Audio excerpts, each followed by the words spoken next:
Semester 4 के लिए आज न्यू चैप्टर है जिसका नाम है क्लबिंग ऑफ इनकम। हम लोग क्लबिंग ऑफ इनकम के ऊपर बात करेंगे। क्लबिंग ऑफ इनकम में हम लोग क्या देखेंगे, क्या उसका प्रोविजन है, हम देखेंगे। ये एक वीडियो से कंप्लीट हो जाएगा, इतना ही छोटा सा चैप्टर है। ऑलरेडी मैंने पीडीएफ आपको भेज दिया है 6 पेजेस का विथ प्रॉब्लम्स, कुछ सोल्यूशन का हिंट्स भी वहां पर दे दिया है। ये वीडियो के साथ उस पीडीएफ को एक साथ लिंक करके पढ़िए, देखिएगा, आराम से सब्जेक्ट टॉपिक में समझ में आ जाएगा। पहले ये जान लेते हैं क्लबिंग क्या है। सर मैं मेरा इनकम करता हूं, नेचुरली जाहिर सी बात है, अभी तक आपने जो सिखाया है, आपने इनकम फ्रॉम हाउस प्रॉपर्टी सिखाया है, आपने कैपिटल गेन सिखाया है, उसके ऊपर टैक्स तो मैं खुद ही दूंगा। बिकॉज इनकम अगर मैं कर रहा हूं तो इनके ऊपर टैक्स भी मैं ही दूंगा, यही जाहिर सी बात है। मैं मेरे हेड में इनकम कंप्यूट करूंगा 5 हेड में, ऑन दैट बेसिस मैं इनकम टैक्स सबमिट करूंगा। लेकिन इनकम टैक्स में ऐसा भी कुछ प्रोविजंस है जो बोलता है भाई इनकम तो दूसरा कोई कर रहा है, कंप्यूटेशन भी दूसरा कोई करेगा, लेकिन वो कंप्यूट करने के बाद जो टैक्सेबल इनकम आता है वो आपके हाथ में क्लब्ड हो जाएगा। मतलब यस, एक एग्जांपल देते हैं। फिक्स डिपॉजिट का इंटरेस्ट, फिक्स डिपॉजिट का इंटरेस्ट आपको बीबी को मिल रहा है, स्पाउस को मिल रहा है। स्पाउस हस्बैंड भी हो सकता है, स्पाउस भी हो सकता है।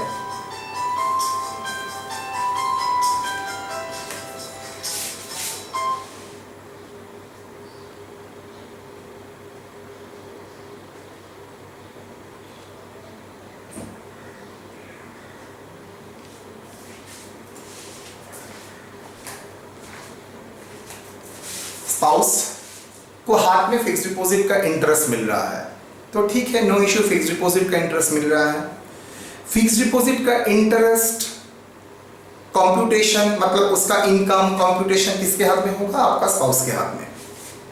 लेकिन ऐसा कहीं कहीं सिचुएशन है, लॉजिक बोल रहा है सर ये इनकम के ऊपर टैक्स आपका स्पाउस ही देगा, लेकिन ऐसा कुछ सिचुएशन हो सकता है जहां पर ये इनकम के ऊपर टैक्स आपका स्पाउस नहीं देगा, ये इनकम के ऊपर टैक्स आप देंगे। ऐसा हो सकता है, यस। माइनर बच्चे का इनकम, उसका दादाजी उसको एक हाउस दे गया, वो हाउस में वो किराए में रेंट मिलता है, वो रेंट का computation rent come from house property ही होगा। तो इनकम फ्रॉम हाउस प्रॉपर्टी किसके हेड में कंप्यूट होगा? किसके अंडर में कंप्यूट होगा? माइनर चिल्ड्रन के अंडर में कंप्यूट तो होगा, लेकिन कंप्यूट करने के बाद टैक्स हो जाएगा किसके हाथ में? मतलब टैक्स का जब टाइम आएगा, जो इनकम आपने कंप्यूट किया वो आपके साथ मार्च हो जाएगा, आपके इनकम के साथ इंक्लूड हो जाएगा, क्लब हो जाएगा। मतलब आप जब टैक्स देंगे सिर्फ आपकी इनकम के लिए, ऊपर के ऊपर नहीं, जो इनकम आपके इनकम के साथ मर्ज हो चुका है, जो इनकम आपके ऊपर टैक्स ऑलरेडी कंप्यूट करने के बाद आपकी इन टोटल इनकम के साथ मर्ज हुआ है, वो सब इनकम के ऊपर भी आपको टैक्स देना पड़ेगा। भीतर से एक सवाल आएगा, सर मान लीजिए जिसका इनकम मेरे इनकम के साथ क्लब होगा वो हाउस प्रॉपर्टी से हेड से टैक्स हो रहा है, वो मान लीजिए सैलरी हेड में टैक्सेबल हो रहा है, येट नो इश्यू। वो कंप्यूट कहां पर होगा? कंप्यूट तो होगा उसके हाथ में, लेकिन जब टैक्स का टाइम आएगा वो नेट कंप्यूट करने के बाद आपके हाथ में टैक्सेबल होगा। ये तो समझ लिया, लेकिन कौन सा हेड में? वो अगर जिस हेड में उसके हाथ में कंप्यूट हुआ था उसी हेड में, मतलब फिक्स डिपॉजिट का इंटरेस्ट कौन सा हेड में कौन सा हेड में स्पाउस के अंडर में कंप्यूट होता है? आईएफओएस। क्लब जब आपके हाथ में होगा तो कौन सा हेड में होगा? आईएफओएस। माइनर जो रेंटल इनकम कर रहा है कौन सा हेड में माइनर में कंप्यूट हुआ होगा? Income from house property. जब क्लबिंग होगा कहां होगा? इनकम आपके साथ, आप पिताजी है उसका और माताश्री है, तो आपके अंडर में जब क्लब्ड होगा तो कौन सा हेड में? Income from house property. मतलब क्लबिंग में वो सिर्फ टैक्स वहां से हट के आपके हाथ में आ रहा है, हेड भी सेम रहेगा और कंप्यूट भी उसको ही करना पड़ेगा। मतलब कंप्यूट वो करेगा, टैक्स देंगे आप। वेरी यूनिक चीज, वही अंडे का केस, कोकिल का होता है ना, वही अंडा देता है किसके घोंसले में? कौवे के। तो उसी पैटर्न का है, इनकम है दूसरे का लेकिन क्लब होगा आपके हाथ में। लेकिन सर ये कौन सा इनकम है जिसके ऊपर ये इतना कठिन, करोने से भयानक इतना बड़ा प्रोविजन हम लोगों को बर्बाद करने वाला है? देखते हैं। That is called clubbing of income. पहले ही आ जाते हैं, जो जो सिलेबस में है वही पढ़ाऊंगा, उससे बाहर नहीं। Income from asset transferred to spouse।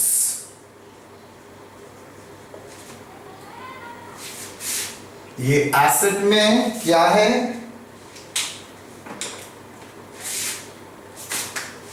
ये कवर करता है अंडर सेक्शन 64 1। सब सेक्शन जरूरी नहीं है, नहीं लिख रहा हूं। Income from a asset transfer to spouse under section 64 क्या होगा? First, the transferor should be individual।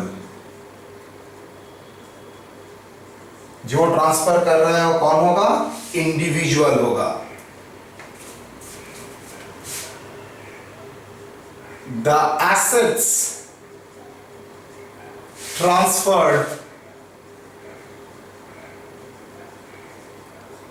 other than house property। क्यों? बाद में बताता हूं, मैंने क्लास में आपको सिखाया था, एकदम लाइव क्लास में सिखाया था। Asset transfer other than house property मतलब मैंने मेरा बीवी को और मैं मेरा शौहर को एसेट ट्रांसफर कर रहा हूं, लेकिन एसेट में क्या होगा? हाउस प्रॉपर्टी छोड़ के। Income from such transferred asset कहां से आ रहा है? उस ट्रांसफर एसेट से इनकम आ रहा है। Very good. Asset may be held in original form or in other form। मतलब मैंने मेरे स्पाउस को ज्वेलरी दिया, स्पाउस ने क्या किया? ज्वेलरी बेच के फिक्स डिपॉजिट कर लिया, तो फिक्स डिपॉजिट से जो इंटरेस्ट आएगा क्या क्लब होगा? यस। मतलब वो जो फिक्स डिपॉजिट है सोर्स कहां से है? ज्वेलरी का पैसा। ज्वेलरी कौन दिया? मैंने दिया। मैंने तो ज्वेलरी दिया था, मुझे जानता हूं। लिखा है ना सर, एसेट में be held in original form, jewellery के फॉर्म में भी रह सकता है, और इन अदर फॉर्म। एक बैंक ऑफ बड़ौदा में फिक्स डिपॉजिट करके उसको ट्रांसफर किया उसके नाम पे, बड़ौदा का इंटरेस्ट उसके बाद ब्रेक करके उसने स्टेट बैंक में डाल दिया। रादर फिक्स डिपॉजिट छोड़ के कॉर्पोरेट बॉन्ड्स, कॉर्पोरेट डिपॉजिट में इन्वेस्ट कर लिया, डिवेंचर परचेस कर लिया, वहां से इनकम आ रहा है, टैक्सेबल होगा? यस। वो भी टैक्सेबल तो होगा ही, लेकिन वो इनकम भी क्लब्ड होगा। Transfer should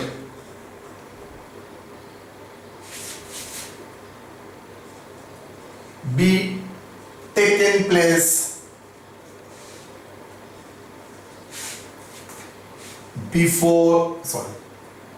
after marriage. इसका मतलब गर्लफ्रेंड को अगर एसेट ट्रांसफर करते हो, करने के बाद गर्लफ्रेंड का एसेट से अगर इनकम होता है तो क्या क्लबिंग होगा?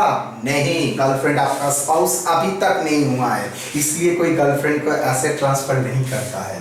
तो transfer should be taken place after the marriage, मतलब बिफोर मैरिज होता है तो कोई ऐसा ट्रांसफर होता है तो वो क्लबिंग नहीं होगा।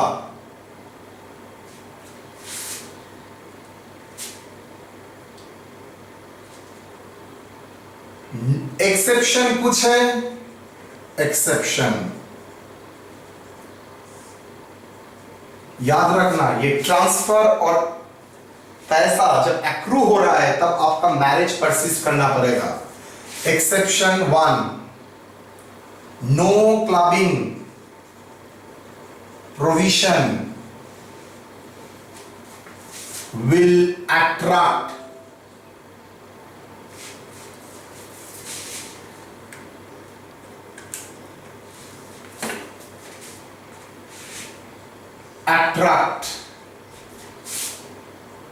if such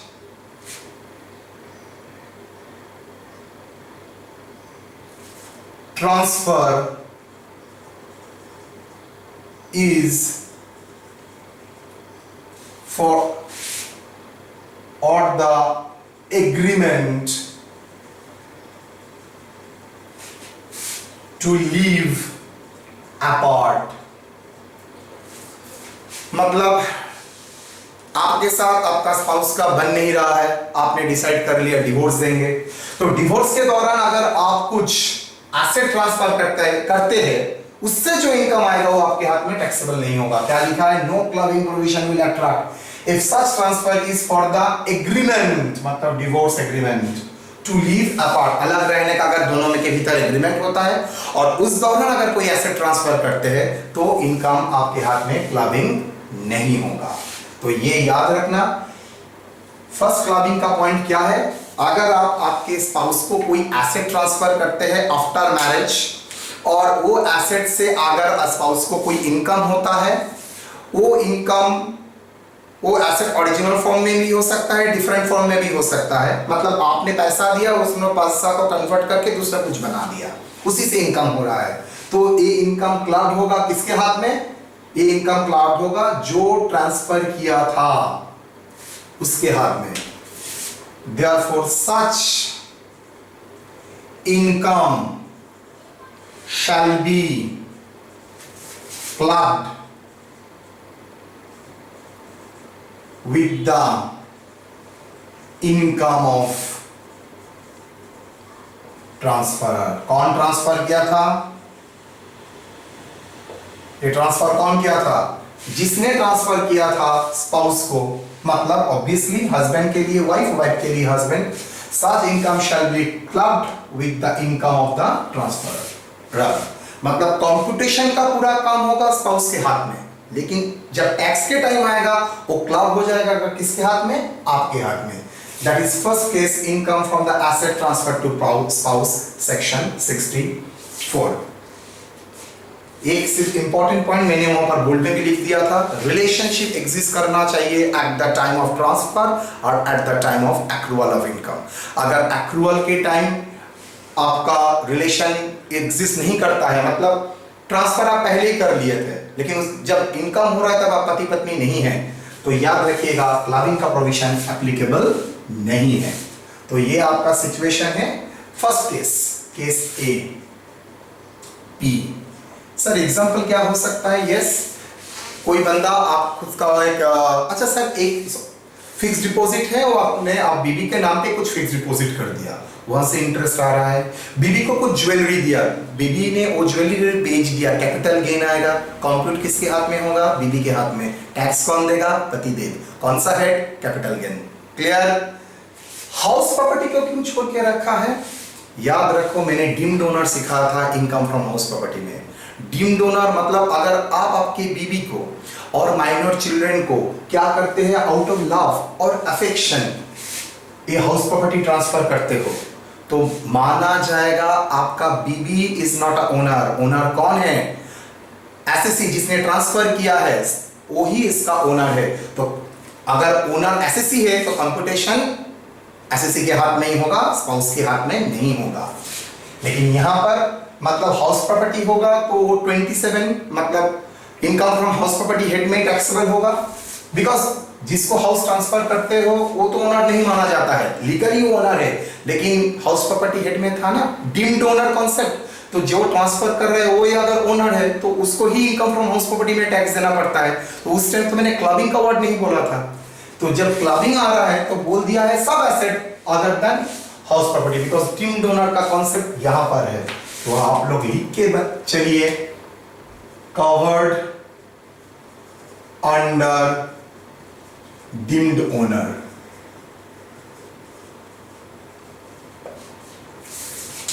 now B, same तरीका, इनकम from asset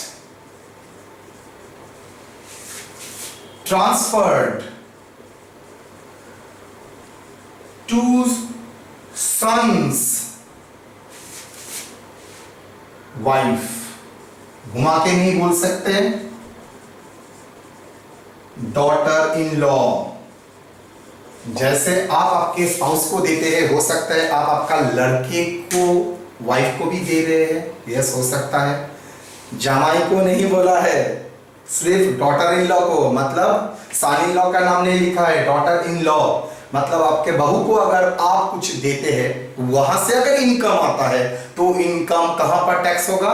वो इनकम क्लब्ड हो जाएगा जिसने ट्रांसफर किया है उसके हाथ में। आराम से वो करेंगे, सेम प्रोविजन लिखेंगे। लेकिन याद रखना वहां पर एक्सेप्शन हाउस प्रॉपर्टी था, यहां पर एनी एसेट, आप चाहे तो एक घर भी आपका पुत्र वधू मतलब डॉटर इन लॉ को भी आप दे सकते हैं, नो इशूज।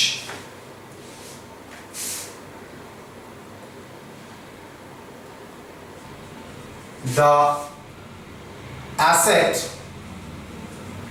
transferred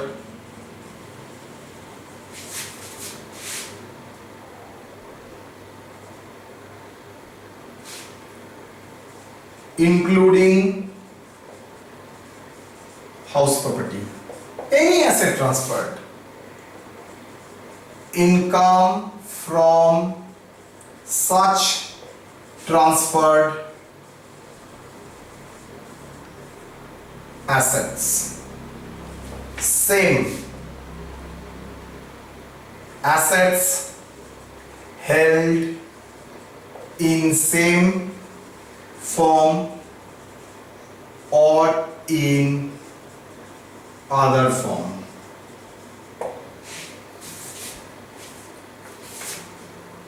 क्या होगा?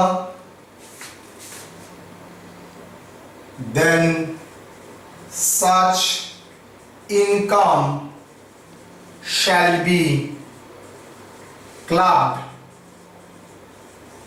with the income of transferor। मतलब आइदर फादर इन लॉ और mother in law, daughter in law को दे रहे हो तो टैक्सेबल किसके हाथ में होगा? क्लब्ड होगा, आइदर फादर इन लॉ और मदर इन लॉ। एक्सेप्शन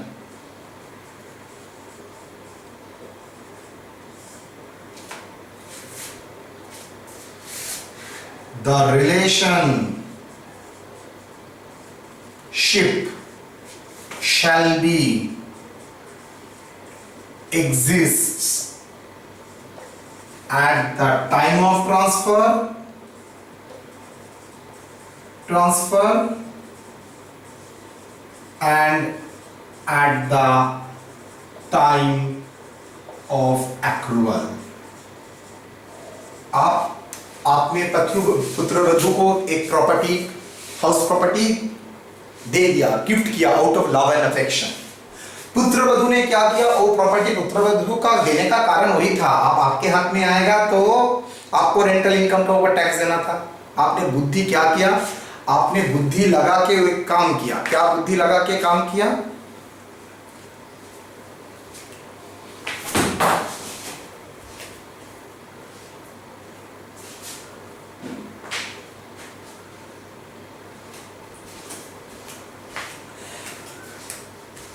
आपने बुद्धि लगा के प्रॉपर्टी को बहू के हाथ में दे दिया। बहू ने क्या किया? वो प्रॉपर्टी को इस्तेमाल किया, रेंटल में दे दिया। तो रेंट से जो इनकम आ रहा है वो किसके हाथ में टैक्सेबल होगा? जो रेंटल से इनकम आ रहा है वो टैक्सेबल होगा ससुर के हाथ में, बिकॉज ट्रांसफर किसको किया था? ससुर ने किया था। किसको किया था? डॉटर इन लॉ को। तो डॉटर इन लॉ को ट्रांसफर करते हो, सन्स वाइफ, डॉटर्स हस्बैंड नहीं बोला है, सन इन लॉ नहीं बोला है, तो डॉटर इन लॉ के हाथ में कंप्यूट तो डॉटर इन लॉ के हाथ में ही होगा, जैसे हाउस प्रॉपर्टी का कंप्यूटेशन होता है। लेकिन टैक्स कौन देगा? टैक्स के टाइम वो कंप्यूटर क्लब्ड हो जाएगा किसके हाथ में? ट्रांसफरर के हाथ में। तो देखिए ये भी सेक्शन 64(1) डील करता है। सब सेक्शन अलग है लेकिन है बेसिकली 64(1). तो कवर कर लीजिए।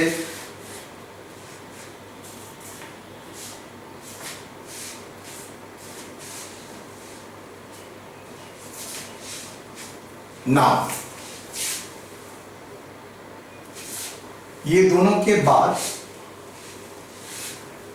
ये दोनों में एकदम कॉमन है इसलिए एक साथ लिखा था। क्या कॉमन है इसमें? सर दोनों में ही मैरिज एंड अप्रूवल के टाइम रिलेशन एग्जिस्ट करना पड़ेगा। रिलेशन किसका? पहले केस में हस्बैंड के साथ वाइफ का, वाइफ के साथ हस्बैंड का, और दूसरे में फादर इन लॉ के साथ आपका, मतलब मैरिज रहना पड़ेगा। विदाउट मैरिज तो आपका अगर मैरिज नहीं रहेगा तो ससुर कैसे हुए? ससुर होने के लिए तो आपको मैरिज होना पड़ेगा। नाउ सबसे important, income of minor under section 64(1)(a, income of minor shall be clubbed in the hands of parents.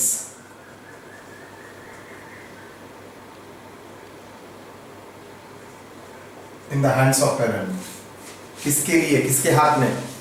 Father और mother, whose total income excluding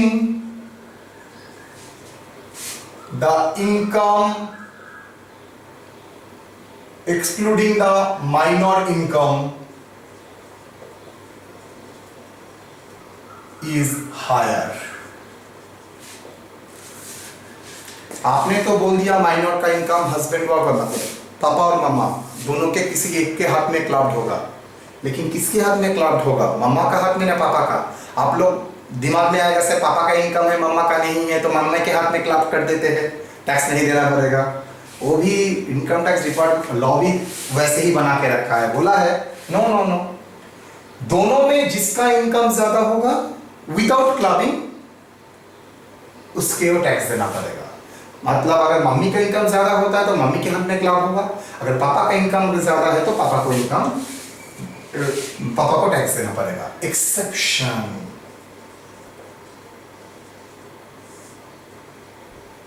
एक, इफ माइनर चाइल्ड, मतलब जहां पर क्लबिंग नहीं लग सकता, माइनर चाइल्ड इज डिसेबल्ड, मतलब वो देख नहीं सकता, उसका ऑस्टिक है, सीवियरली वो कान में सुन नहीं सकता, मतलब वो फिजिकली चैलेंज्ड है, तो minor is child is autism है उसके उसमें। If minor child is disable. Number 2, if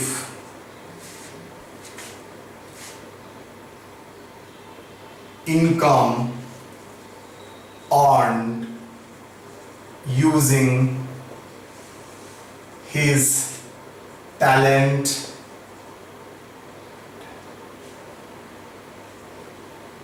knowledge,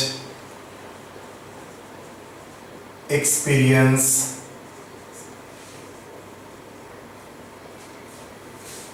talent, knowledge, experience, manual work, वो अपने परिश्रम से अगर कुछ इनकम करता है, अपने बुद्धि से अगर कुछ इनकम करता है,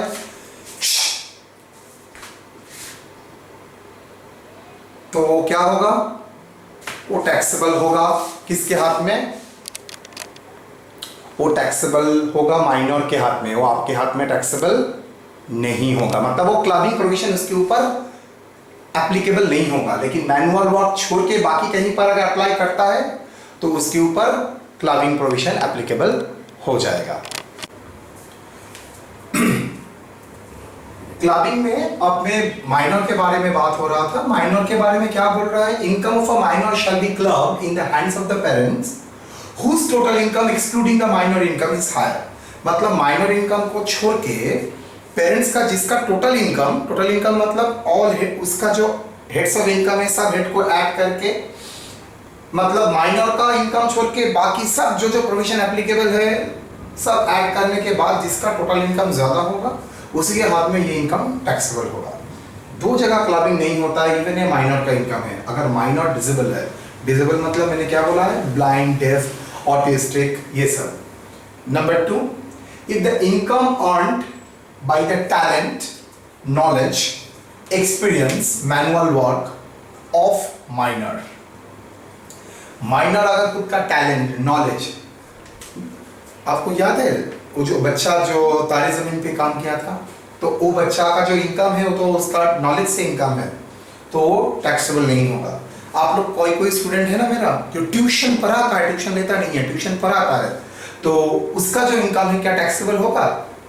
उसके पेरेंट्स के हाथ में नहीं, वो तो माइनर है। माइनर अगर का इनकम पेरेंट्स के हाथ में टैक्सेबल नहीं होगा इफ उसका माइनर जो इनकम कर रहा है knowledge, experience, manual work, talent इस्तेमाल करके।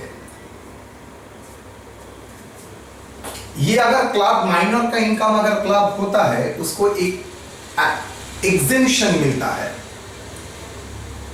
मतलब माइनर का इनकम क्लब करने के बाद उसे एग्जेम्पशन मिलता है, मतलब वही एग्जेम्पशन को माइनस करने के बाद ही क्या होगा, माइनर का इनकम टैक्सेबल होगा।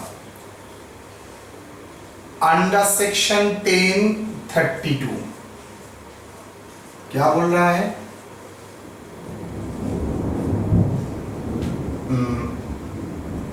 ₹1,500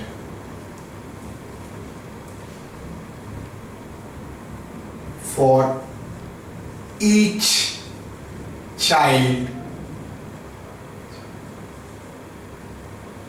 मतलब आपका 3 माइनर चिल्ड्रन है, 3 माइनर का अगर कोई इनकम आपके हाथ क्लब हो रहा है तो 1500 अलग अलग अलग करके एग्जेम्पशन आपको मिलेगा। तो ये था 64(1)(a) का। यहां पर एक चीज आपको मुझे समझाना पड़ेगा। मान लीजिए सर माता पिता अलग है, एक साथ रहता है तो ठीक है, लेकिन माता पिता का अगर अलग रहता है, डिवोर्स हो जाता है, तब बच्चे किसी के पास रहेगा। बच्चा अगर किसी के पास रहता है, अंडर दिस सिचुएशन क्लब किसके हाथ में होगा?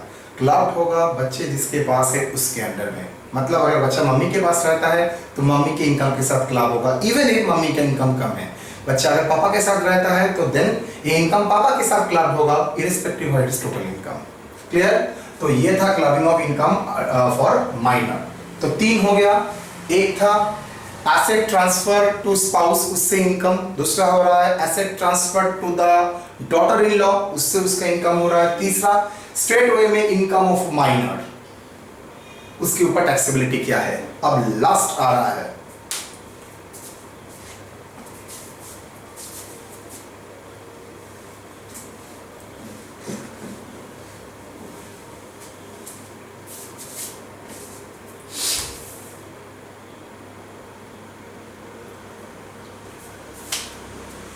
Clubbing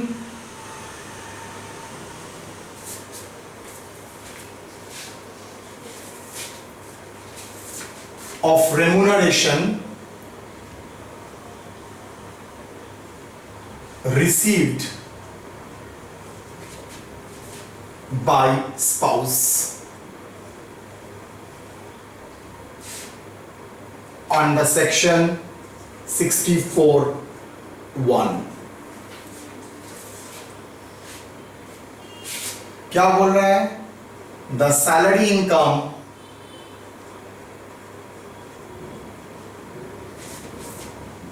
of spouse will be clubbed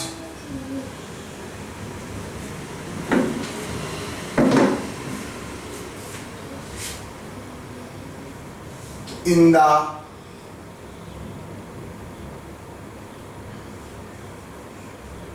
hands of assessee in the total income of assessee whose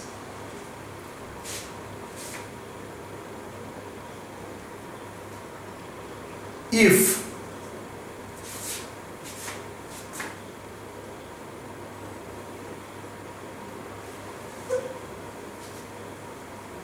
the following conditions are satisfied. A. The assessee has substantial interest directly or indirectly. Indirectly मतलब through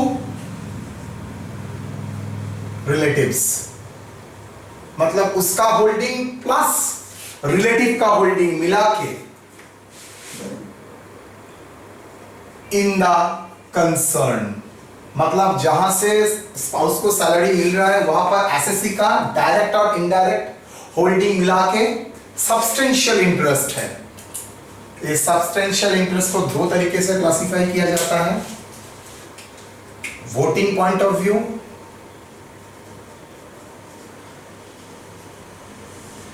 profit point.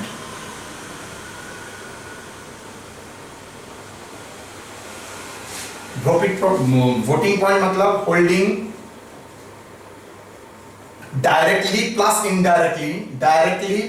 Indirectly more than equal to 20% of total share, और profit point of view से entitle more than equal to 20% of share in profit। ये अगर company के बारे में बोल रहा है मतलब it is talking about company, और ये talking about partnership firm LLP etcetera. इसका मतलब जिसके पास वोटिंग पावर मतलब कंसर्न में उसके सब्सटेंशियल इंटरेस्ट है और नहीं हो देखने के लिए वी कैन चेक एनीवन। क्या मैं चेक कर सकता हूं उसका वोटिंग पावर, मतलब क्या वो 20% और ज्यादा इक्विटी शेयर होल्ड करता है कंपनी का डायरेक्टली और इनडायरेक्टली मिला के, और अगर प्रॉफिट पॉइंट ऑफ व्यू से जाता हूं क्या वो इंटाइटल है 20% शेयर ऑफ प्रॉफिट, मतलब कंपनी के लिए और प्राइवेट पब्लिक के लिए इक्विटी शेयर का वोटिंग पावर देखेंगे, लेकिन अगर वो कंसर्न कंपनी नहीं है LLP है पार्टनरशिप फर्म है तो वहां पर देखेंगे क्या 20%। मतलब इन दैट सिचुएशन ये प्रकार का कंपनी में कंसर्न में जहां पर एसएससी का सब्सटेंशियल इंटरेस्ट है जो माना जाता है ये दोनों ऐड कर ये दोनों पॉइंट ऑफ व्यू से, आइदर ये पॉइंट ऑफ व्यू से और ये पॉइंट ऑफ व्यू से, वहां पर उसका स्पाउस अगर काम करता है, स्पाउस का अगर रेम्युनरेशन मिलता है मतलब सैलरी मिलता है, जैसे सैलरी का कंप्यूटेशन होगा हम लोग सीखेंगे, वो तो कंप्यूटेशन होगा उसमें कोई डाउट नहीं है, करने के बाद वो सैलरी क्या हो जाएगा क्लब्ड हो जाएगा। सैलरी क्लब कहां पर होगा, सैलरी क्लब टोटल इनकम के साथ क्लब हो जाएगा, किसका जिसके पास होल्डिंग है मतलब सब्सटेंशियल होल्डिंग है मतलब एसएससी के पास हाथ में क्लब हो जाएगा।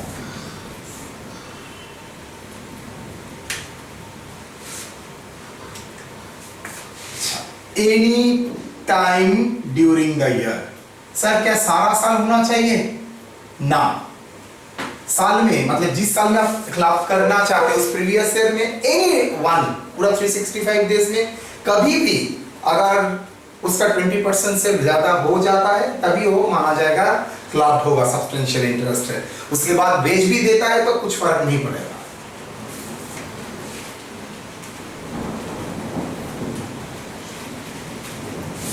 B, the spouse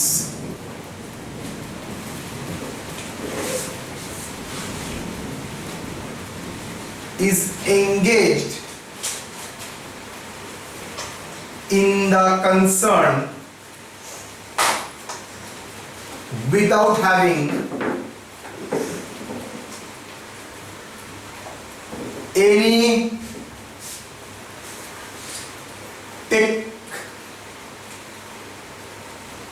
technical knowledge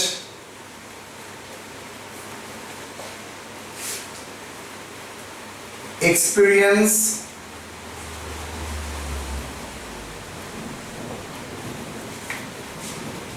technical और प्रोफेशनल, यस, एक्सपीरियंस मतलब पहला जहां पर वो काम कर रहा है वहां पर एसएससी मतलब उसका हस्बैंड और उसका वाइफ उसका डायरेक्टली और इनडायरेक्टली मिला के सब्सटेंशियल इंटरेस्ट होना चाहिए। और दो मतलब सब्सटेंशियल इंटरेस्ट को कवर करने के लिए मैं voting points profit point check कर सकता हूं। आइदर वोटिंग पॉइंट में देखूंगा और प्रॉफिट पॉइंट। वोटिंग पॉइंट किसके लिए? अगर कंपनी होता है। प्रॉफिट पॉइंट किसके लिए? जिसके पास शेयर नहीं है। इस जगह 20% अगर शेयर इक्विटी शेयर लिखता है तो कुछ मतलब होता? पार्टनरशिप में इक्विटी शेयर होता है, कंपनी में इक्विटी शेयर होता है। और बी क्या था? The spouse is engage in the concern without having any technical knowledge and experience. अगर विदाउट टेक्निकल नॉलेज और एक्सपीरियंस में वो अगर कंपनी में ज्वाइन करता है जहां पर उसका पतिदेव का सब्सटेंशियल इंटरेस्ट है तो वो क्लब हो जाएगा उसका पतिदेव के हाथ में, याद रखना। लेकिन बीवी का अगर सफिशिएंट एक्सपीरियंस नॉलेज है तो कभी भी क्लब नहीं होगा। एक क्लब तभी होता है जब ये नौबत आता है, मतलब विदाउट नॉलेज आपने क्या किया, ज्वाइन ऑर्गेनाइजेशन में बताओ एम्प्लॉई हुआ है, आप एज ए एम्प्लॉय ज्वाइन किए। Relative means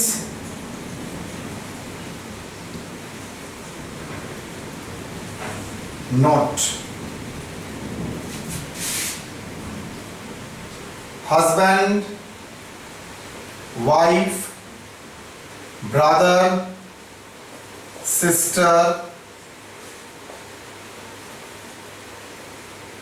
father, mother,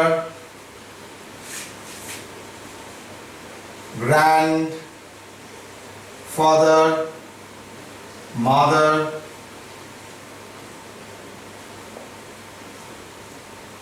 son, daughter,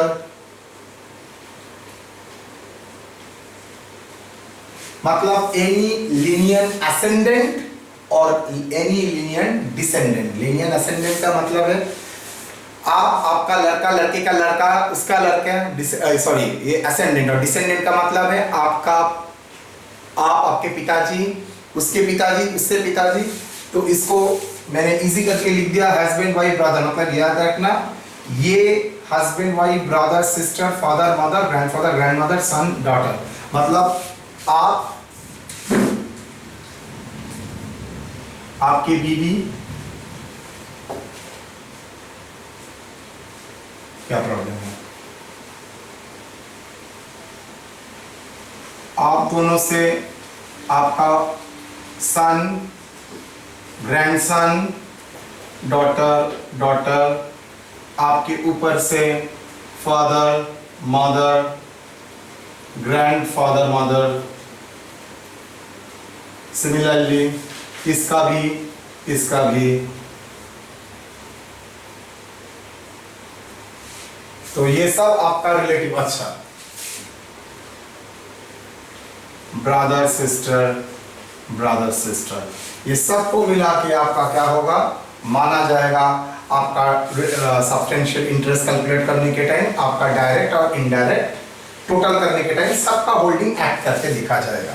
तो ये था रिलेटिव का note number 2।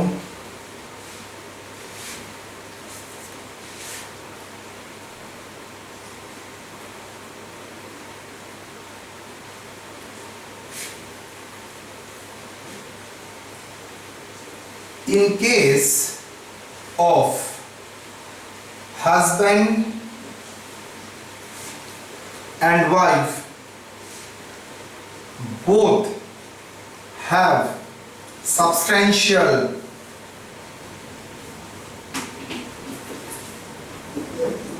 interest in the concern। कैसे?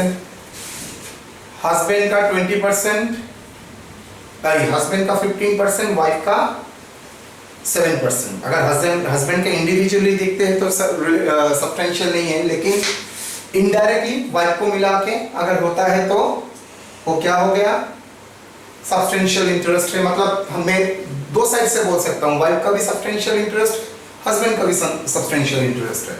In case of husband and wife, both have a substantial interest in the concern as well as employee. दोनों ही अगर substantial interest है, दोनों ही employee है।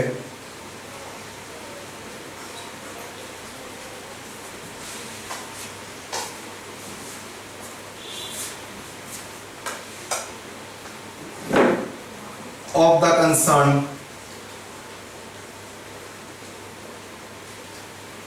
the remuneration shall be clubbed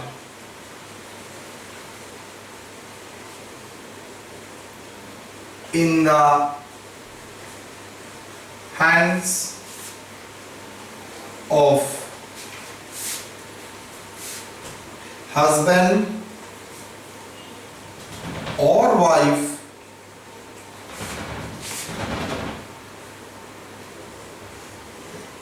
whose total income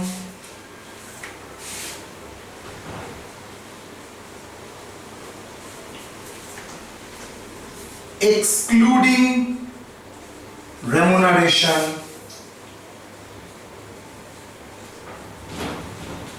is higher। मतलब ये situation में कौन सा सिचुएशन बोल रहा है, जो सिचुएशन में हस्बैंड वाइफ दोनों के पास ही सब्सटेंशियल, दोनों को मिला के सब बहुत सब्सटेंशियल ओनर है ऑर्गेनाइजेशन का। ये सिचुएशन में क्या होगा, दोनों ही अगर एम्प्लॉई है, दोनों के पास ही सब्सटेंशियल होल्डिंग है, उसका इंडिविजुअल नहीं, बिकॉज ये सब्सटेंशियल होल्डिंग चेक करने के लिए मैंने दिया ना डायरेक्ट इनडायरेक्ट। मतलब इनडायरेक्ट मतलब उसका प्लस उसका रिलेटिव को जोड़ के अगर 20% से ज्यादा होता है तो दोनों ही हो गया। मतलब हस्बैंड का 10%, वाइफ का 10%, हस्बैंड का 11, वाइफ का 11%, तो दोनों ही 11%, 20% से ऊपर हो गया। मतलब दोनों का ही बोल सकता हूँ। हस्बैंड के पॉइंट ऑफ व्यू से उसका भी सब्सटेंशियल होल्डिंग है और वाइफ का पॉइंट ऑफ व्यू से सब्सटेंशियल होल्डिंग है। ये सिचुएशन में तो दोनों ही अगर एम्प्लॉई है तो किसके इनकम किसके हाथ में क्लब होगा, बोल रहा है जिसका इनकम हायर है उसी में उसके साथ इनकम क्लब होगा। अगर हस्बैंड का इनकम ज्यादा है एक्सक्लूडिंग रेमुनरेशन छोड़ के माइनस करने के बाद मतलब अलग रखते हुए बाकी इनकम ऐड करके अगर देख रहा हूं इनकम जिसका ज्यादा है उसके हाथ में क्लब होगा। ठीक है, तो ये 4 ही आपका सिलेबस कवर करता है तो 10-12, लेकिन आपका सिलेबस में सिर्फ इतना ही दिया है, तो प्रोविजन वाइज इतना ही आपको करना पड़ेगा। हाँ, मैंने कुछ प्रॉब्लम आपका इलस्ट्रेशन में दे दिया है, आप वो प्रॉब्लम को कवर करके जा सकते हैं, कोई प्रॉब्लम नहीं है। मैं देखता हूं, मैं छोटा छोटा प्रॉब्लम 2-3 आपको करा देता हूं यहाँ पर।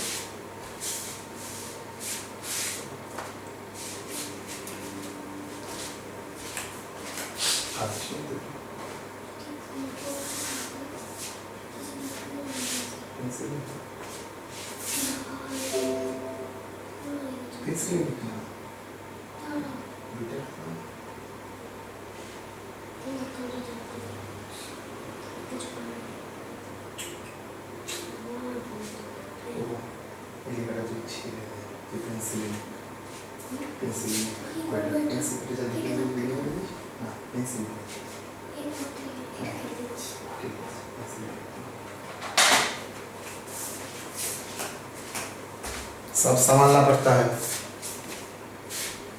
बेटी था।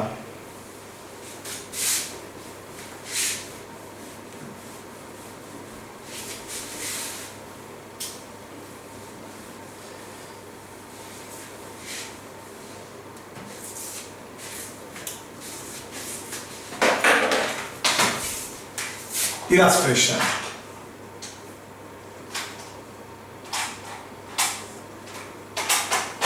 x का 2 माइनर सन है a b। a क्या है माइनर, b भी माइनर। ओके,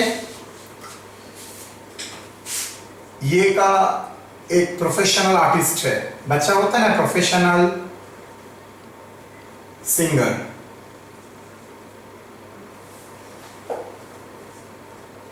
और ये ऐसा कुछ नहीं है।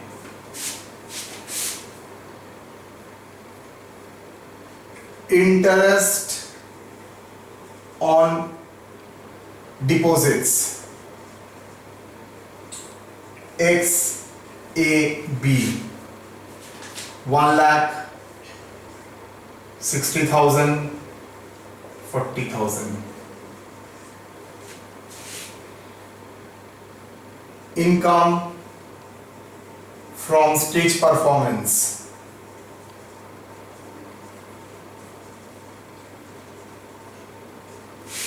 A ने कमाया है 2 लाख, B का डैश।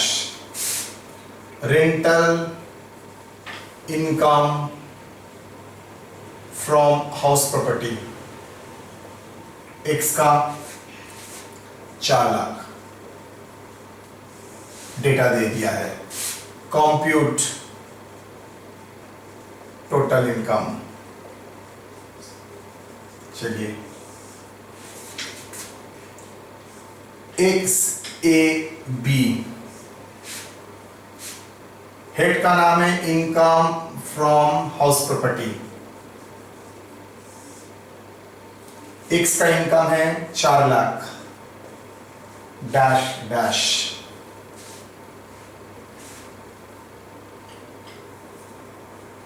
प्रोफेशनल इनकम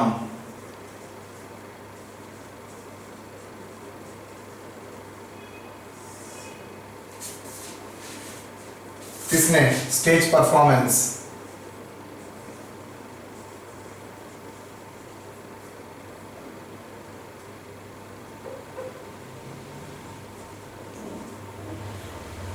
दो लाख किसने, ए ने।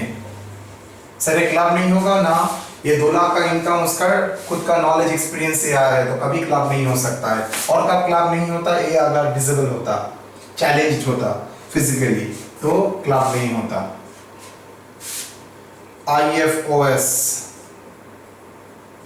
इंटरेस्ट, किसका इंटरेस्ट, X का 1 लाख। सर A और B का नहीं लिखेंगे, नहीं लिख सकता हूं, बिकॉज A और B का इनकम कहां पर क्लब्ड होगा, X के अंडर में। लाविंग ऑफ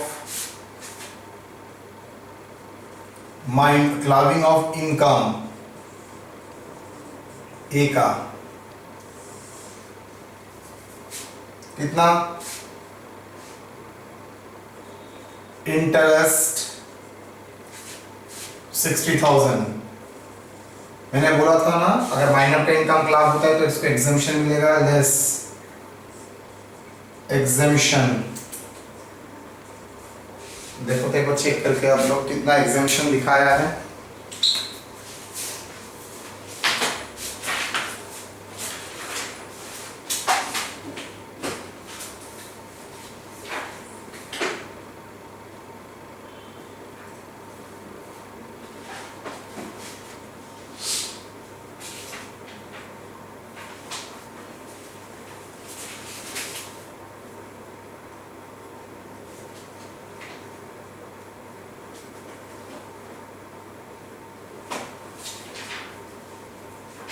सेक्शन देखना है,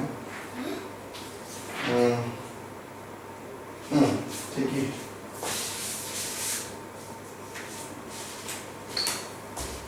exemption 1500 under section 1032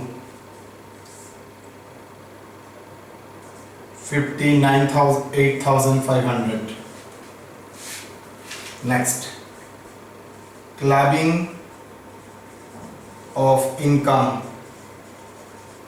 B, interest 40, less exemption मिलेगा। सर 2 बार देखिए मैंने नोट्स में क्या लिखा था, पर चाइल्ड 38,500। यहाँ पर नहीं होगा because they are clubbing provision attract कर रहा है। तो GTI gross total income how much?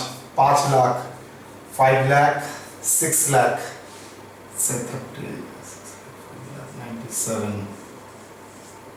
2 lakh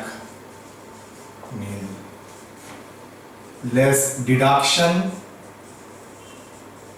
मैंने नहीं पढ़ाया है, ग्रेजुअली पढ़ाऊंगा तब आप लोग देखेंगे। अभी तक के लिए नील सोच के रखिए। टोटल इनकम 5,97,000, 2 लाख नील।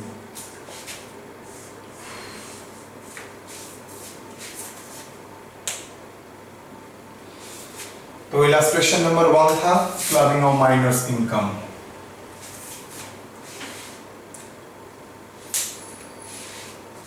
मतलब माइनर का इनकम क्लब हो जाएगा। अगर माइनर का कौन सा इनकम क्लब होगा? जो माइनर का टेक्निकल स्किल और नॉलेज से नहीं आता है वो इनकम क्लब होगा। तो सर माइनर अगर रियलिटी शो से इनकम करता है, क्वेश्चन भी है, माइनर अगर रियलिटी शो से इनकम करता है तो याद रखिएगा रियलिटी शो का इनकम इवन कैजुअल इनकम, लेकिन उसके तो दिमाग लगाना पड़ता है। दिमाग एक्सपीरियंस नॉलेज का अगर काम होता है तो ऑलवेज याद रखिएगा वो क्लब्ड नहीं होगा। लेकिन वही अगर लॉटरी से माइनर को पैसा मिलता है, लॉटरी विनिंग से अगर पैसा मिलता है तो कैजुअल इनकम और लॉटरी विनिंग वो क्लब्ड हो जाएगा। बिकॉज लॉटरी से इनकम होने के लिए उसका कुछ बुद्धि नॉलेज एक्सपीरियंस का ज़रूरत नहीं होता है, वो बाई चांस होता है। Clear? That is a probabilistic income. तो वो इनकम क्लब हो सकता है लेकिन रियलिटी शो से इनकम क्लब नहीं होगा। क्लियर? अब आ जाता है रेम्यूनरेशन, इलस्ट्रेशन 2।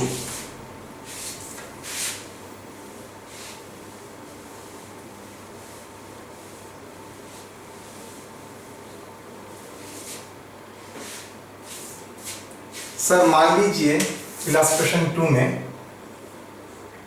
आपका XY इसका सैलरी इनकम है, मान लेते हैं 10 lakhs, और Y मतलब स्पाउस ऑफ X सैलरी है, सैलरी नहीं business income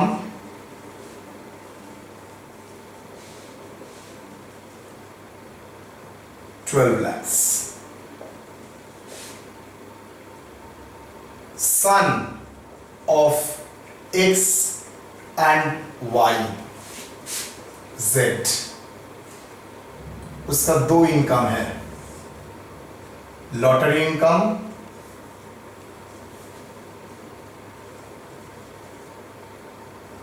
$20,000, interest from securities 1 lakh. मुझे बताइए तो कहां पर क्लब होगा? X, because X and Y दोनों का ही लड़का है Z, तो X एंड Y से Z आया है। Solution, the income of minor shall be clubbed in the hands of parent whose total income excluding clubbing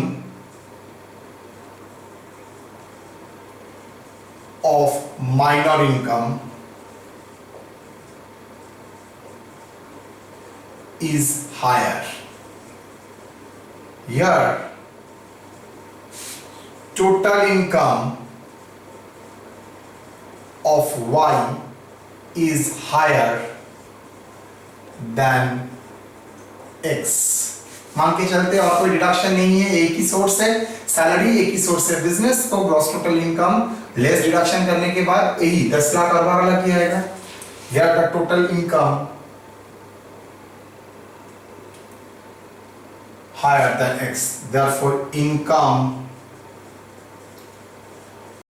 of Z जो कि ना माइनर है shall be clubbed with y. किसके साथ क्लब होगा? y. And claim exemption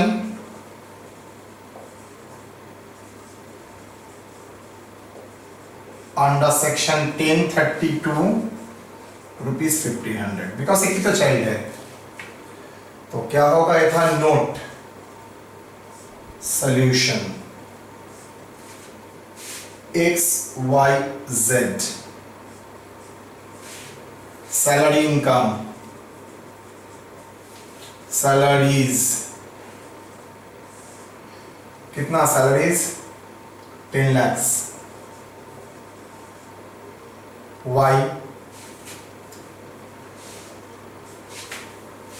PGBP profits and gains from business and profession कितना? X का तो नहीं है लेकिन वाई का है कितना? Business income 12 lakh. क्लब किसमें होगा? IFOS clubbing of minor Z क्या है? लॉटरी इनकम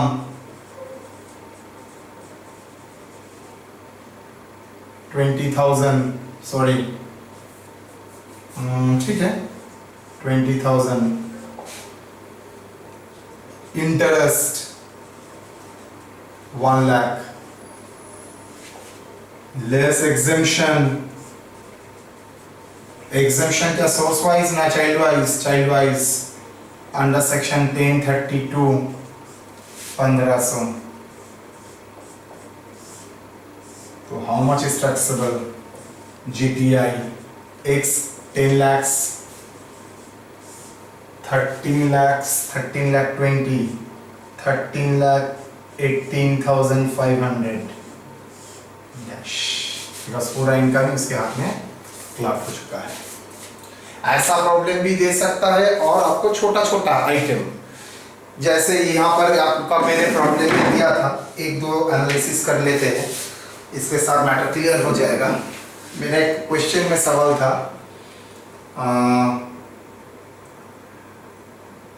क्या था? Mr Ranjit transfer his debenture 2,50,000 to his daughter-in-law.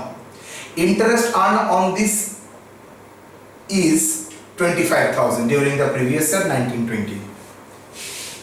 Investment Ranjit ने किसको ट्रांसफर किया? 2,50,000 डॉटर इन लॉ को, मतलब सन का लड़की को। इंटरेस्ट अर्न कितना किया? ₹25,000।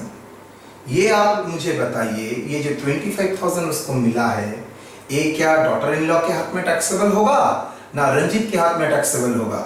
आंसर होगा रंजीत के हाथ में टैक्सेबल होगा,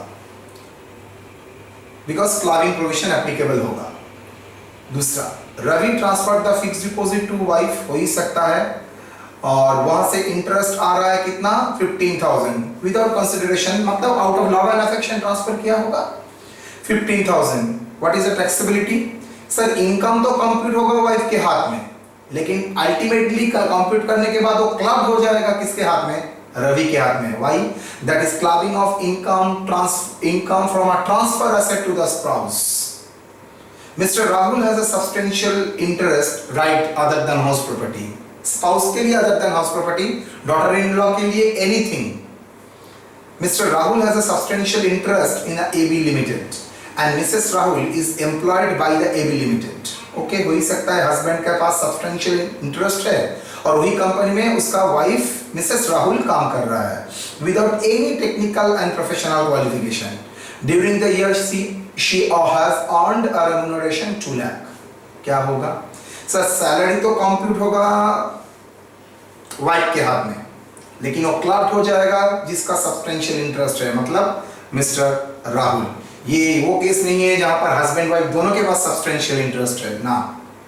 Rohit age 15 years son of Rupak is a child artist. During the year Rohit earned from the stage performance 1,50,000। पहले 1,50,000 में आते हैं। ये रोहित को ये पैसा कहां से आया? उसका परफॉर्मेंस है, वो माइनर है, यस 15 years उसका एज है, 18 होने से माइनर रिटी से मेजोरिटी आता है। तो परफॉर्मेंस 1,50,000, उससे इनकम हो रहा है, क्या क्लब्ड होगा? नहीं हो सकता, because income using is manual skill and labour. Interest from the fixed deposit 60,000, fixed deposit से उसको इंटरेस्ट मिल रहा है 60,000। आंसर क्या होगा? सर फिक्स्ड डिपॉजिट से जो इंटरेस्ट मिल रहा है वो टैक्सेबल होगा किसके हाथ में? वो टैक्सेबल हो जाएगा रूपक के हाथ में, बिकॉज रूपक is a minor. Rahul is a minor और उसको इंटरेस्ट इनकम के ऊपर माइनॉरिटी एप्लीकेबल होगा, क्लबिंग ऑफ इनकम एप्लीकेबल होगा। इलस्ट्रेशन 2 में मैंने एक एक केस को बांट के रखा है। केस ए में देखिए, interest on debenture of ABC limited received by Mrs Sen when the debenture was transferred by Miss R. Sen to Mrs. Sen, assuming that such transfer was before marriage। मतलब डिवेंचर से interest मिल रहा है Mrs Sen को, क्या बोला है? When the debenture was were transferred, debenture जब transfer हुआ था कि यहां से किसके पास, मतलब मिसेस सेन के पास डिवेंचर आया कैसे? उसने परचेज नहीं किया, उसको बाय गिफ्ट मिला है। किससे? उसका शौहर से, मिस्टर स्टेन से। Assuming that such transfer was made before the marriage, next such transfer was made after the marriage, and third such transfer was made after the marriage but marriage does not exist at the time of earnings। Case 1, before marriage अगर transfer होता है कोई asset, उससे अगर income होता है no clubbing. After marriage के बाद अगर एसेट ट्रांसफर से अर्निंग होता है तो क्लब्ड। थर्ड, मैरिज के बाद ट्रांसफर हुआ है लेकिन जब इनकम हो रहा है तब दोनों का रिलेशन नहीं था, तो इनकम क्या होगा? क्लब्ड नहीं होगा। First one before marriage notes में था, एक्सेप्शन में क्लब नहीं होगा।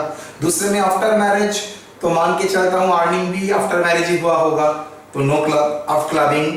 लास्ट बोला है ट्रांसफर तो एसेट हुआ था आफ्टर मैरिज, लेकिन जब इनकम हो रहा है क्या नहीं था? मैरिज एग्जिस्ट नहीं करता है, तो ये क्लबिंग प्रोविजन एप्लीकेबल नहीं होगा। B, Mr Pulak held 22% of the share in Z Limited, where Mrs. Pulak is employed as a finance manager at a salary 50,000 per month, assuming that Mrs. Pulak has no experience and knowledge। अगर no experience and knowledge है तब भी आप join कर रहा है, मतलब क्यों? कौन गधा उसको 50,000 रुपए देगा? बिकॉज एज्यूम करके चलते हैं उसका सब्सटेंशियल इंटरेस्ट है, वो दिया भी है। हैविंग सब्सटेंशियल इंटरेस्ट 22%, 20% और उससे ज्यादा होने से ही हो जाता है, तो क्लबिंग प्रोविजन एप्लीकेबल होगा। सेकंड पॉइंट में देखिए, कोई एक्सपीरियंस सेम हो गया रे। नंबर 2 में Mrs Pulak has experience and knowledge, no गलती से हो गया, तो एक्सपीरियंस एंड नॉलेज है तो क्या होगा? एक्सपीरियंस एंड नॉलेज है तो क्लबिंग नहीं होगा। Next, Niranjan is a minor child of A mister and Mrs Bose. Mister Bose has a salary income 4 lakh and Mrs Bose has a other source income 5 lakh. Niranjan earn income 50,000 from TV reality show. बंदा अगर reality show से कमाता है तो clubbing नहीं होगा, because technical knowledge and skill लग रहा है निरंजन का, इवन माइनर। और 10,000 इंटरेस्ट है fixed deposit with a bank, ये 10,000 क्लबिंग होगा, लेकिन किसके पास? मिस्टर एंड मिसेस बोस किसके पास? सर जिसका टोटल इनकम ज्यादा है, मिसेस बोस का टोटल इनकम ज्यादा है 5 लाख, तो उसके हाथ में टैक्सेबल होगा। सिर्फ एक ही लाइन लिखना है, the income will be clubbed. अगर इनकम क्लब होता है, क्यों क्लब होता है? अगर क्लब नहीं होता है तो क्यों नहीं होता है? अगर क्लब होता है तो किसके हाथ में क्लब होगा? Rental income from house property received by Mrs Sujata Sen ₹2 lakh, daughter-in-law of Mr. Ranjit Sen. The house property was transferred by Mr. Ranjit 2 years back to Mrs. Sujata, assuming that such transfer was made after the marriage। क्या assume कर रहे हो? assume कर रहे हो ये transfer after the marriage transfer हुआ है, तो क्लबिंग होगा। Such transfer was made after the marriage, but the marriage does not exist at the time of earning। हो सकता है आपका लड़के के साथ क्रॉस हो गया, बनी बना नहीं हुआ, डिवोर्स हो गया। तो इन सिचुएशन में आपका क्या होगा, ये इनकम टैक्सेबल हो जाएगा, क्लबिंग नहीं होगा। किसके हाथ में टैक्सेबल होगा, उसका डॉटर इन लॉ के हाथ, मतलब सुजाता सेन के हाथ में ही वो टैक्सेबल होगा। सिंपल लिखना, अगर यही पर सोचते हैं तो कैसे लिखेंगे, simple, such transfer was made after marriage, so clubbing provision will be applicable. Before the marriage है तो no clubbing provision will applicable. Question number 3 में बोल दिया है, mister Imran having one daughter and one son, okay, दोनों ही minor. Income of a business किसका, इमरान का बोल दिया है 6 lakh. Income from a daughter singer by profession 15,000। Winning from lottery bye a minor son 25,000। Interest on a minor daughter by interest on fixed deposit by a minor daughter 35। Salary income of a wife 4,50,000। क्या होगा, पहले ये decide कर लेते हैं इमरान के हाथ में होगा ना इमरान के बीवी के हाथ में टैक्सेबल होगा। सर ये इमरान के हाथ में टैक्सेबल होगा बिकॉज उसका टोटल इनकम ज्यादा है। अब कौन सा इनकम क्लब होगा, सर माइनर सन का जो लॉटरी इनकम है वो पूरा ही क्लब होगा बिकॉज वो मैनुअल लेबर से नहीं है। लेकिन डॉटर का जो प्रोफेशनल सिंगर है वो 15,000 जो इनकम आया है, मान के चलता हूँ प्रोफेशनल सिंगिंग से ही उसका इनकम आया 15,000, वो उसके हाथ में क्लब नहीं होगा, वो सीधा उसका डॉटर में के हाथ में क्लब होगा। एंड जो फिक्स्ड डिपॉजिट से उसका माइनर डॉटर उसको पैसा मिला 35,000, वो क्लब हो जाएगा मिस्टर इमरान के हाथ में। क्वेश्चन नंबर 4 का मैंने इलस्ट्रेशन ऊपर में ही दे दिया था। क्वेश्चन नंबर 5 आते हैं, is very important. Question number 5 बोल रहा है, Ranjana and Mrs Ranjan working in ITK limited without pausing any experience and skill, मतलब दोनों ही काम करता है, दोनों का कोई नॉलेज एक्सपीरियंस नहीं है। Compute their total income. Share holding of Mr Ranjan है 17% और रंजना 12%, मतलब दोनों का ही सब्सटेंशियल इंटरेस्ट है, डायरेक्टली इनडायरेक्टली दोनों मिला के 17% एंड 12%। तो रंजन का पॉइंट ऑफ व्यू से उसका डायरेक्ट है 17%, इनडायरेक्ट है 12%, तो 20% से ऊपर हो गया। और रंजना का पॉइंट ऑफ व्यू से डायरेक्ट है 12% और इनडायरेक्ट है 17%, तो 20% हो गया। तो दोनों का ही सब्सटेंशियल इंटरेस्ट है। उसके बाद क्या बोल रहा है, टैक्सेबल सैलरी उसको मिल रहा है 1 लाख ITK लिमिटेड से 1,70,000 1,80,000। बोलिए किसके हाथ में क्लब होगा। मिस्टर रंजन केस 1 बोल रहा है अदर इनकम 4 लाख और उसका 3 लाख। 4 लाख 3 लाख है तो जिसका टोटल इनकम हायर है अदर देन क्लबिंग, मतलब रेम्युनरेशन छोड़ के, तो मिस्टर रंजन के हाथ में 1,70,000 तो आएगा ही उसका सैलरी, प्लस मिसेस रंजना का सैलरी 1,80,000 आएगा। बी के 8 लाख 6 लाख, वहां पर रंजना के हाथ में क्लब होगा, मतलब रंजना का खुद का 1,80,000 तो आएगा ही, प्लस 1,70,000 आएगा। सी जहां पर दोनों का इनकम सेम है, किसी के हाथ में क्लब नहीं होगा, उसके रंजना देगा 1,70,000 के ऊपर टैक्स, रंजना के हाथ होगा 1,80,000 टैक्स। डी दोनों का कोई अदर इनकम है ही नहीं, मतलब इक्वल इनकम है, तो वो भी किसी के हाथ में टैक्सेबल नहीं होगा। रंजना के हाथ में रंजना का टैक्स होगा और मिसेस रंजना के हाथ में मिसेस रंजना का टैक्स होगा, मतलब यहाँ पर क्लबिंग प्रोविजन लास्ट 2 केस में एप्लीकेबल नहीं होगा। मैं क्वेश्चन नंबर 5 थोड़ा करवा देता हूं आप लोगों को।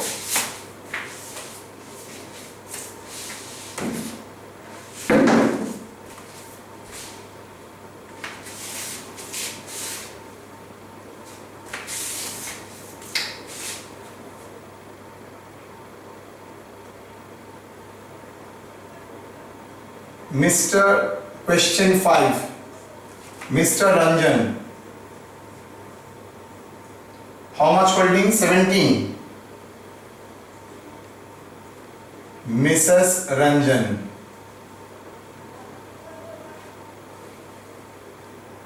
12, दोनों को मिला के 29%, मतलब directly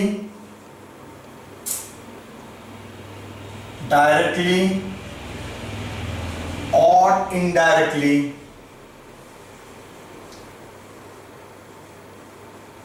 holding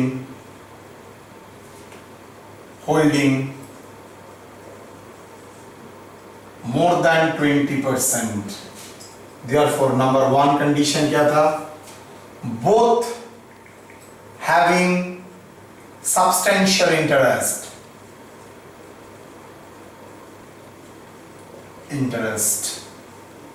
Number two,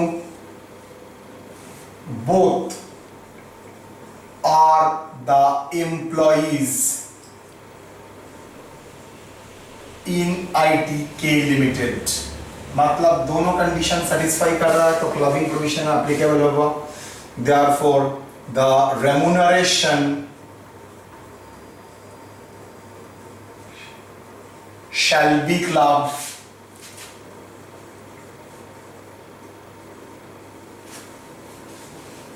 with husband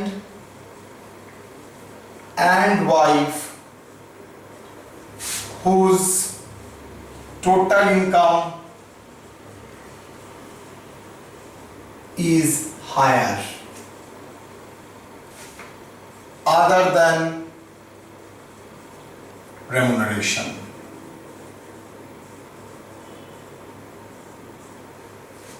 Case 1. Other income. Mr के पास मिस्टर आर कितना 4 लाख. मिसेस आर, चलिए other income Mr R, Mrs are.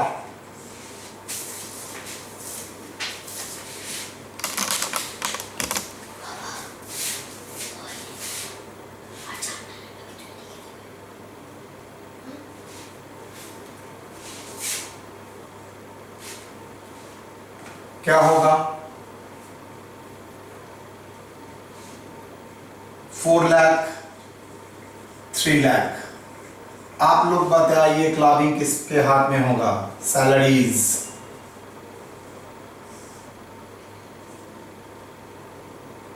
Are का इनकम ज्यादा है तो क्लबिंग किसके हाथ में होगा? आर, मिसेस आर का सैलरी मिस्टर आर के हाथ में क्लब होगा. वही तो लिखा था. सैलरीज कितना? Salaries 1,70,000 plus clubbing of salary Mrs. R 1,80,000. Case 1. Case 2. Other income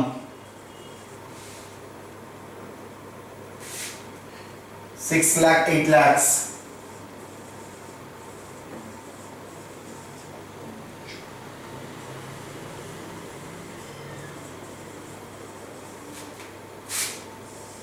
Salaries.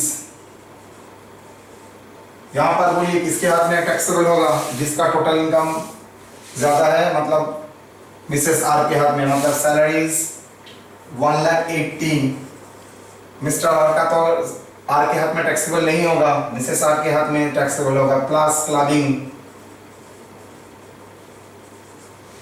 1,70,000.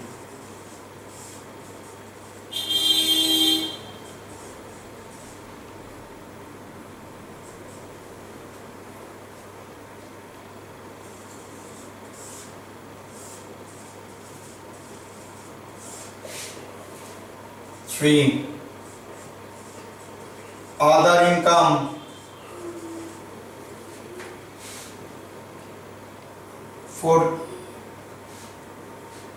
7 lakh, 7 lakh.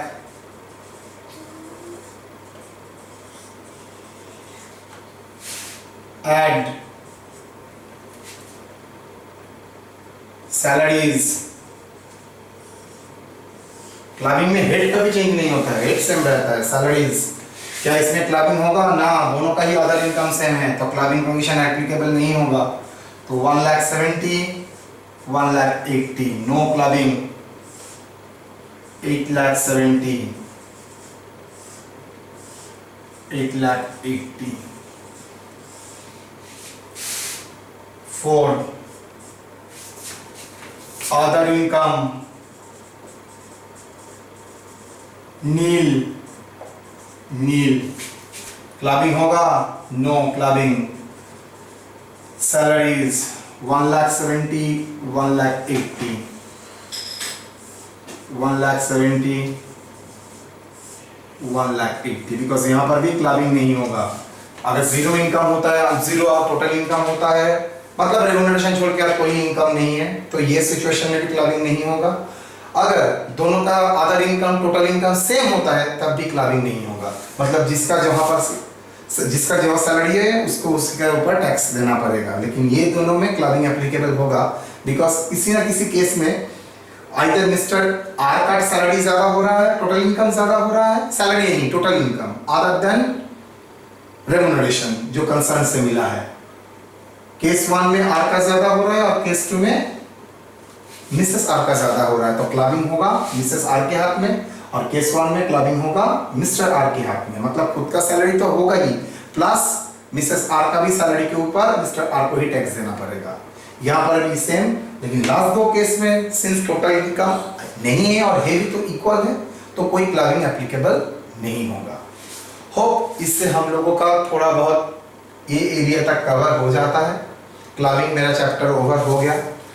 एक चीज में इनकम फ्रॉम अदर सोर्स के बारे में बोलूंगा, बहुत जगह से सवाल आया है मेरे पास, फोन किया था। देखिए, हॉर्स रेस से विनिंग फ्रॉम हॉर्स रेस से इनकम और मेंटेनिंग फ्रॉम हॉर्स रेस से इनकम दो अलग चीज होता है।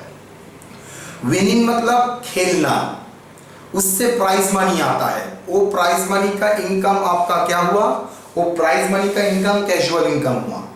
लेकिन कोई अगर हॉर्स का स्टेबल मेंटेन करता है, हॉर्स मेंटेन करता है, उसका बिजनेस इनकम है। बिजनेस का नाम है owning and maintaining race horses. I am repeating that's, horse को अगर आप मेंटेन करते हैं, उससे अगर इनकम आता है, कभी भी कैजुअल इनकम नहीं है, वो बिजनेस इनकम है। मतलब इनकम से जैसे लेस एक्सपेंसेस हो जाता है, माइनस करने के बाद ही होगा। हाँ, ये इनकम बिजनेस सेट में टैक्सेबल नहीं होगा, ये IFOS में ही टैक्सेबल होगा, ये एक स्पेशल प्रोविजन है।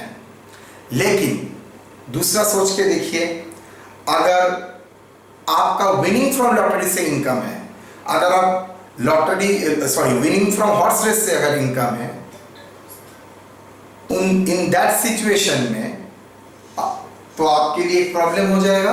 देन वो कैजुअल इनकम है, उसके लिए कोई डिडक्शन अवेलेबल नहीं है। अगर डिडक्शन नहीं है तो आपको पूरा विनिंग प्राइज मनी, मतलब वो प्राइज मनी के ऊपर ही आपको टैक्स देना पड़ेगा।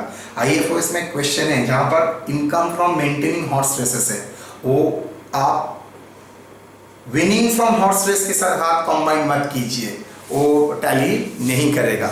Because winning from lottery, winning from horse race मतलब प्राइज मनी कैजुअल इनकम की तरह टैक्सेबल होता है, कोई डिडक्शन नहीं मिलता है। लेकिन income from selling lottery tickets, income from maintaining horse, ये सब बिजनेस इनकम है। मतलब होता है अदर सोर्स में इनकम, लेकिन है बिजनेस इनकम लेस, उससे आपको डिडक्शन मिलेगा। Less income from other source से आपको डिडक्शन मिल जाएगा।